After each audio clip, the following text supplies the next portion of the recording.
McGurgle, gurgle, McGurgle, my Murloc friends, and welcome to United in Stormwind, the capital of the humans, the beacon of hope for the Alliance, and now a Hearthstone expansion. Woo! Alright, let's get into it. Flightmaster Dungar is a 3-mana, 3-attack, 3-health minion, and he has a Battlecry. He's a neutral, by the way. He has a Battlecry. It's a choose a flight path and go dormant.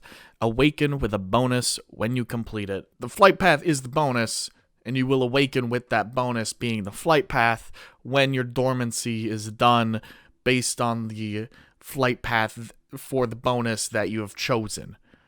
Why did I make that way more complicated than it needed to be? Anyways, so you can choose Westfall in one turn, summon a 2/2 adventurer with a random bonus effect. I like that they're bringing back the adventurers from mailing caverns. You know, all the postmasters get there and send letters to everyone, like that scene in The Grinch. Anyways, Wailing Caverns. Then we have Ironforge in 3 turns, restore 10 health to your hero. Fantastic for control.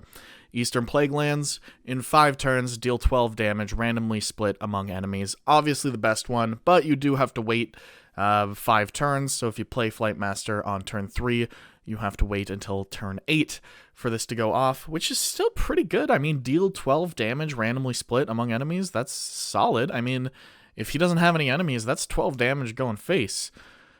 So for aggressive decks, if you seem like you're in a bad matchup or you're a little behind, Westfall can be the excellent choice for you. A 3-mana 5/5 in stats with a random bonus effect. That's decent, and you just have to wait 1 turn for it. For more aggressive decks, you'll probably never use Ironforge. Definitely never use Ironforge.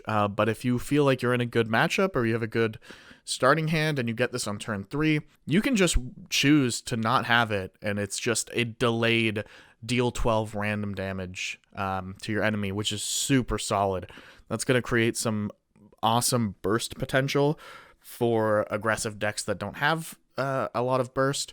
And for Hunter, this is going to be really annoying if they get this on turn 3 or even 4 and they manage to get you down enough and you start to come back and then it triggers and you're dead. The versatility is what really makes this card shine. The fact that you have three severely different choices. It's really good for basically every kind of deck compared to Narlex. Narlex is seeing some play and it's decent, but this is even better. Good for control with Ironforge, set up for a bit of a board clear maybe in Eastern Plaguelands, and Westfall if you do get this on turn 3 as control. You know, maybe you do want to just do Westfall, but probably not. You'll probably opt to choose Ironforge if you're a Warlock, Eastern Plaguelands basically if you're anything else, or if you're facing like a very aggressive opponent. So yeah, solid card. I think that's an S tier, baby. S tier. Oh, also, and you can just play with this right now, so I'll hopefully get some content because we all get this card right now. This isn't like, this is just a card that is just created. It's out right now. Go use it. All right. Next up, we've got quest lines. Oh, quest lines. Remember quests? You do something and you get a reward and you get this at the start of your hand, at the beginning of the game. Cool. This is a little different. Quest lines have 3 different parts and then you get a major reward. But you do get minor rewards as you progress. So, Warlock questline, the Demon Seed.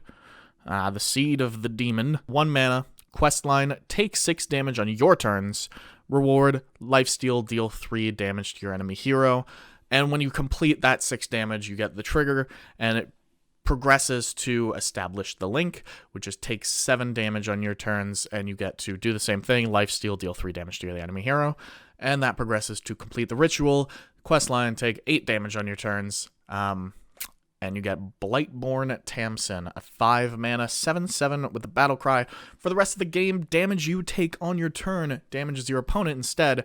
That makes you immune to fatigue. Immune to fatigue? And I have Niru, Fireblade, and I have Ticketus to mill my own deck, and I have Altar of Fire to mill myself. Oh, well, now you just have to figure out how to deal 21 total damage to yourself. Although you do get 6 health back from the 2 rewards, so it's really 15 damage to yourself. But for the sake of this, you do have to deal that damage. So to deal 21 damage to yourself, you're probably going to run Backfire, and that deals 3 damage to yourself, so that's 6. And then the remaining 7 and 8, that is a total of 8 uses of your hero power.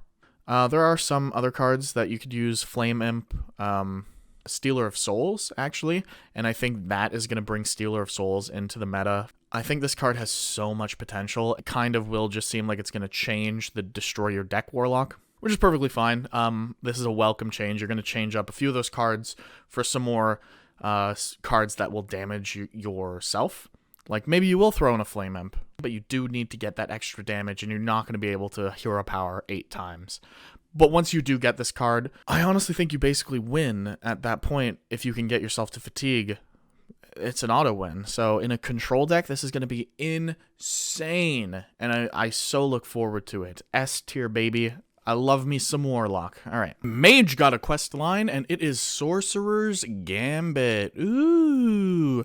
1 mana. Starts in your hand at the beginning of the game. I don't know if I mentioned that for Warlock. And you cast a Fire, Frost, and Arcane spell. And your reward is to draw a spell. It progresses to Stall for Time. Cast a Fire, Frost, and Arcane spell. And your reward is to discover one. And finally, that progresses to Reach the Portal Room. To cast another Fire, Frost, and Arcane spell. And your reward is Arcanist Dawn Grasp, a 5-mana 7/7. Same stats as Blightborn Tamsin, but this Battlecry is for the rest of the game. You have spell damage plus 3. Wow, that is a lot of spell damage to permanently have. So this card, you have to have at least 3 of each in your deck, and you have to cast one after another type. That doesn't seem actually that difficult, and that might be why this Battlecry for this 5-mana 7/7 is worse than the Warlock one. Because this does seem easier because you do have a lot of ways to discover spells. So you don't necessarily have to run frost spells. There's really only one great frost spell. Frostbite. What's it called? Blast Burn? No. The 1 mana, the deal 4 damage combo thing. Anyways, so that's the only really good one. You have the secret that gives you armor. It's not the best, but it'll work. So if you don't want to run those frost spells, you can maybe get one of them from one of your discover effects, and along with that, your discover effects just make it easier, because if you haven't, say you haven't drawn one of your fire spells, you can just use one of the discover effects to just gain that card, and then cast it right away. Also, Evocation could make this a lot easier. It seems quite easy to cast one of each. There's a lot of arcane spells. There's a good number of good fire spells. Frost spell is the only one that's a little questionable, but it should be fine because you do have so many discover effects. You know what? It'll be good because it's going to set up maybe some OTKs, because if you can get this early on and then play it, it's a good body, and you have some extra removal, and then you just need a few spells to use all at once, and you do have some ways of cost reduction in your spells through incanters, whatever. So, I mean, it's pretty good. It's pretty good. I like it. This is another S tier, baby. These legendaries are coming in clutch. Next up, we got Ramming Mount, a 3-mana hunter spell with the text to give a minion +2/+2 and immune while attacking. When it dies, summon a ram, and a ram is a 2 attack, 2 health beast that has immune while attacking. So it's immune, and you get a 2 attack, 2 health minion with immune while attacking as well. This is going to make really good trades for Hunter. This is really cool. I mean, you're playing Face Hunter, and you have a bunch of hyenas with Rush or whatever they are, and you want to maybe make a trade, but you don't want to sack all of your guys. So you're just going to go Face because you're Face Hunter. With this, you can actually play this and then trade and get a really good trade because you still have a minion because it was immune, and it's gotten stronger, and now it's going to be harder to remove. And with, like, I mean, it's going to work better in more control-y type hunter decks, like Beastie. I don't know what the other hunter decks are, but this is going to work really well for them. Yeah, it's probably an S tier for me. Yeah, S tier. Let's go on to Elekk mount. 7 mana priest card, spell. Give a minion +4/+7 in taunt. When it dies, summon an Elekk, which is a 4 attack, 7 health elephant with taunt. It's a beast as well. It's a decent card. You can actually reduce the cost of this card with palm reading, and then a 5 mana +4/+7 is really solid. 7 mana is a bit much, but like I said, palm reading, you can lower it. It makes it a lot better, and you do get that extra taunt. So this is a really good card for like attrition, like just like taunt priest. I don't know, control priest decks. Yeah, I don't know all the terminology for specific decks anymore, but for a priest that's looking to last a long time in bed, this is gonna be good. I like big spells. I'll give it an A tier. It's just a completely arbitrary grading by me anyways of how much I like it, so it doesn't really matter. I just like the immune while attacking for Hunter better than in Taunt. It's just more exciting, and that's the only reason it's not getting an S tier. Oh, but Priest get another card. The Priests have been bad. Priests have been naughty. He's a 5 mana big boy at 5 attack, 6 health, weighing 382 pounds, 6 foot tall. It's Dark Bishop Benedictus. And at the start of the game, this bad boy is gonna make you shadowy. At the start of the game, if the spells in your deck are all shadow, enter shadow form. Now, I was like, how many priest spells are shadow? Is there a lot of them? And I looked through, and god damn, there are some dang good spells for shadow priest. Like, you get hysteria, you get palm reading, you get other cards that I can't remember right now.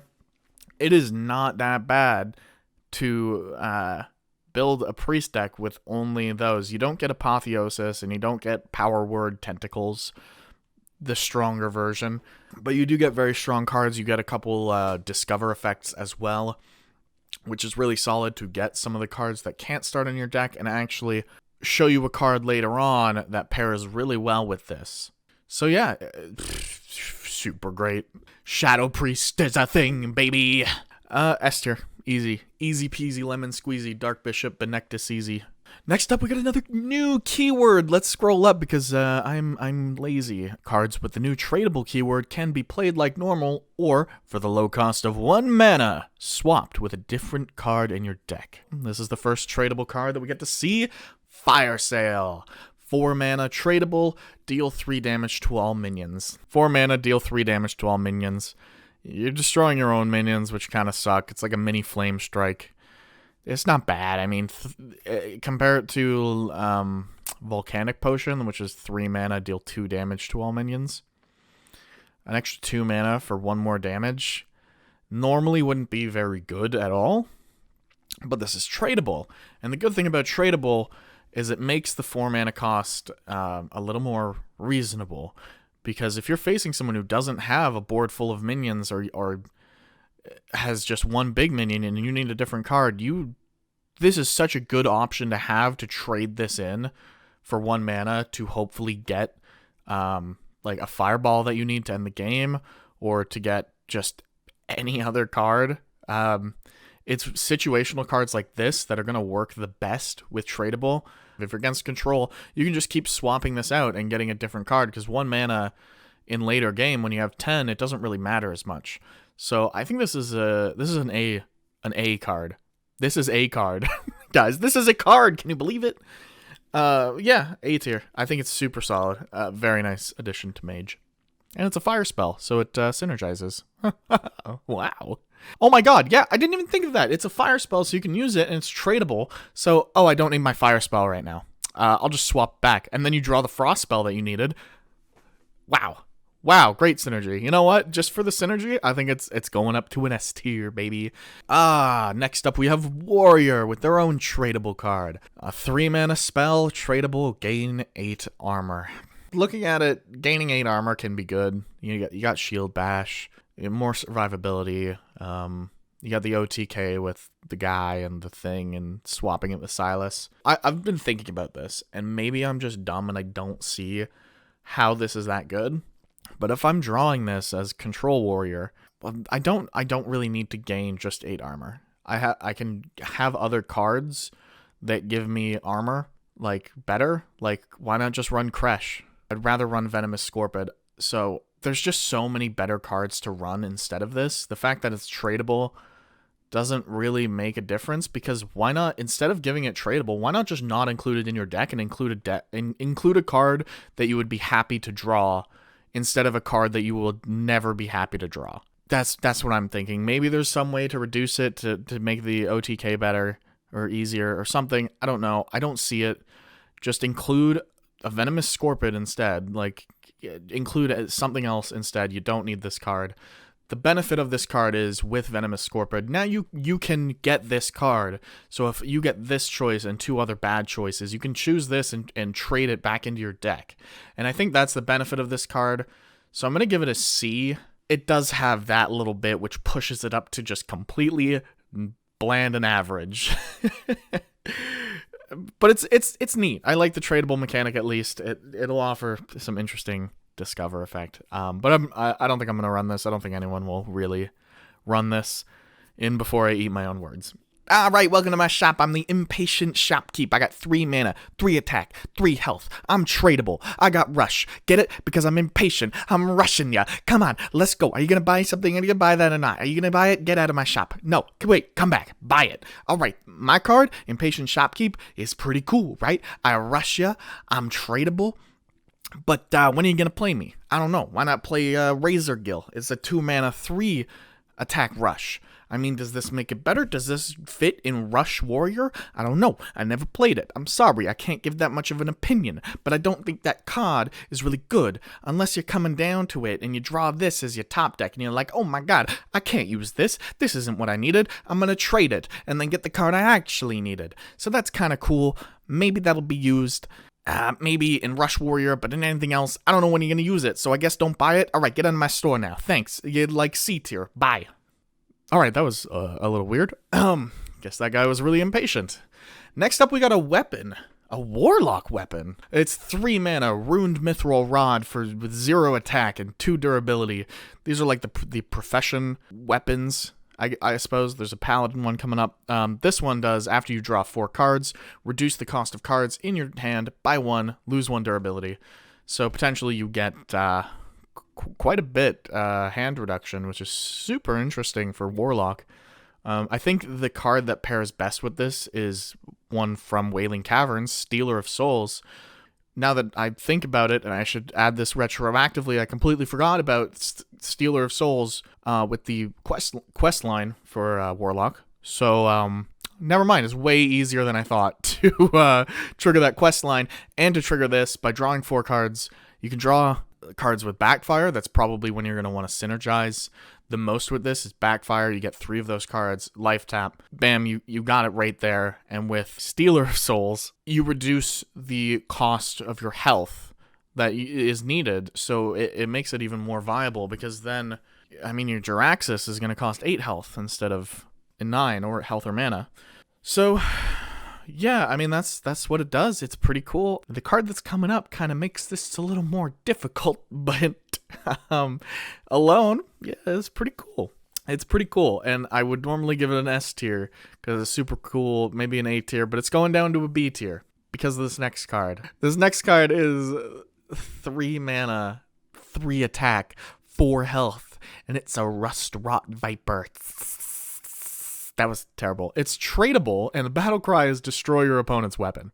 I guess they're adding a weapon for every class for the professions, and everyone got Rust Rot Viper, which I think everyone will be running if they're running any type of weapon removal, which probably seems to be like it's going to be included, because if every one of these classes have a decent weapon like this, I mean, how can you not just start running Rust Rot Viper, at least one of them, in your deck for every deck on ladder? And it's a beast, so it has beast synergy, and the fact that it's tradable is what makes this card so good, because if your opponent doesn't have a weapon out and you draw this and you need something else, you could just trade it back, because you're still going to have it for when they do play their weapon.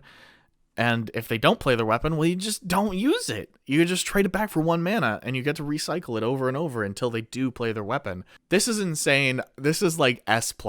This, like, This is such a good card for that reason, that it's like the board clear, a very, very situational card that can be amazing when you do get it off, but you don't have to keep it in your hand. It's not just a dead card. You could just trade it. And for 1 mana, you bring that card back to life with a different card. So amazing. I love it. Well, I don't know if I love it. I kind of hate it because it's like, well, fuck, what's the point of running weapons if everyone's going to be running one of these, right? Makes weapons a lot worse, but I like it. When I first saw this card, I was like so excited because I love the dancing on a mailbox thing. I did it all the time in WoW. We got Mailbox Dancer. 2 mana, 3 attack, 2 health. My throat is sore. Battlecry, add a coin to your hand, death rattle, give your opponent 1. Like other cards in this set, I was wondering, is this card gonna work? It's fairly decent for like an aggressive paladin, because you can add the coin to your hand and get one of your first day of school guys out, but it also gives your opponent 1. It's not quite strong enough.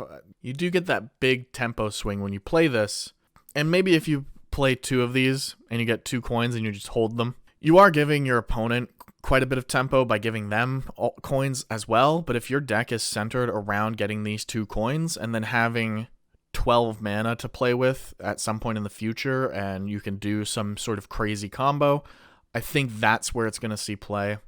So that's pretty cool. Yeah, it's a cool card. All right, let's give it a beat here, because I like it. It's Mailbox Dancer. He's so cool. Look at him. He's thrusting. Oh, I love this card. Pandaren Importer. 2 mana, 1 attack, 3 health. Not the best stats, but its battle cry is discover a spell that didn't start in your deck. This is the card I was talking about with Shadow Priest. That you can only have shadow spells in your deck. So, hey, you want that Apotheosis? Run in Pandaren Importer. Like, they're just building this deck, and it's so beautiful. Any deck that is limiting what spells you can put in, this is going to be great for. So far, as far as I can tell, it's mostly Priest. I don't know why.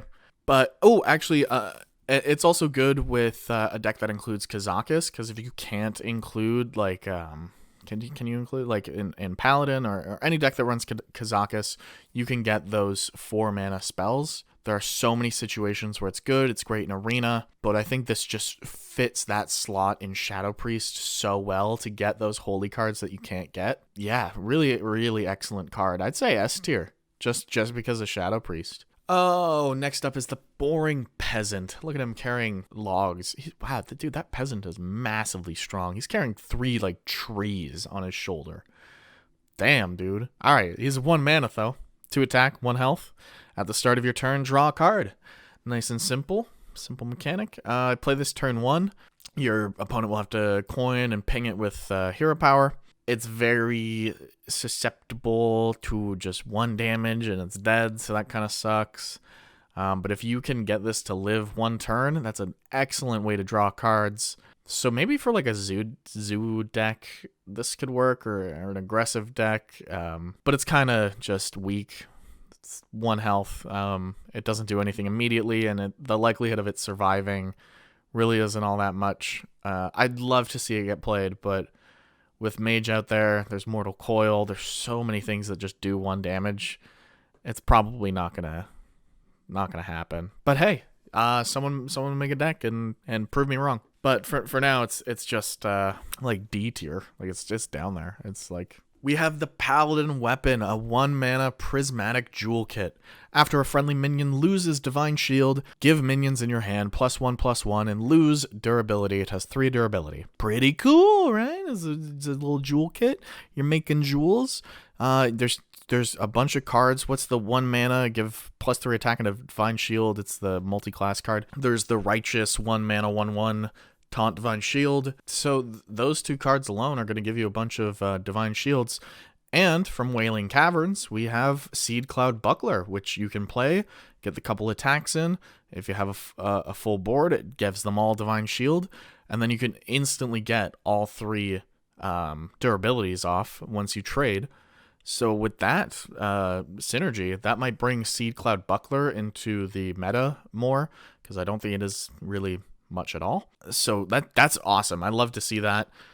Giving minions in your hand +1/+1, that could be big for like a paladins already have decently sized minions that are kind of difficult to deal with for certain classes already. So giving them another +1/+1 or +2/2 or even +3/3. Heck, even +6/6 if you run 2 of these and you manage to get off every tick. That's pretty solid. And it also synergizes well with First Day of School because then you get those 2 minions. And both of those will get +1/+1. So I think for a tempo paladin or even an aggressive paladin to get those good trades with Divine Shield and then get a further buff from good trades, that's really solid. And I think you could snowball hard with this card. So I think this is going to be a good card. I'd say A tier. Heck, you were giving out S's today. I think S tier. I think it's S tier. I'm going with it. Lock it into an Alex. And that was the last official card, and I'm not going to go over this one too much, but look at this, baby. Spice Bread Baker. Got that Spice Bread for 4 mana, 3 attack, 2 health, Battlecry, restore health to your hero equal to your hand size. That's like 9 health. That's like 9 health. For Warlock, this is insane. This is great. Oh my god, give me that health, baby. Anyways, I won't talk. It's not, I don't think it's official. I don't even, we can't talk about that. It's not real. All right, guys, I hope you enjoyed. Looking forward to being in Stormwind for the Horde. Gurgle, my Murloc pals. I love you. Okay.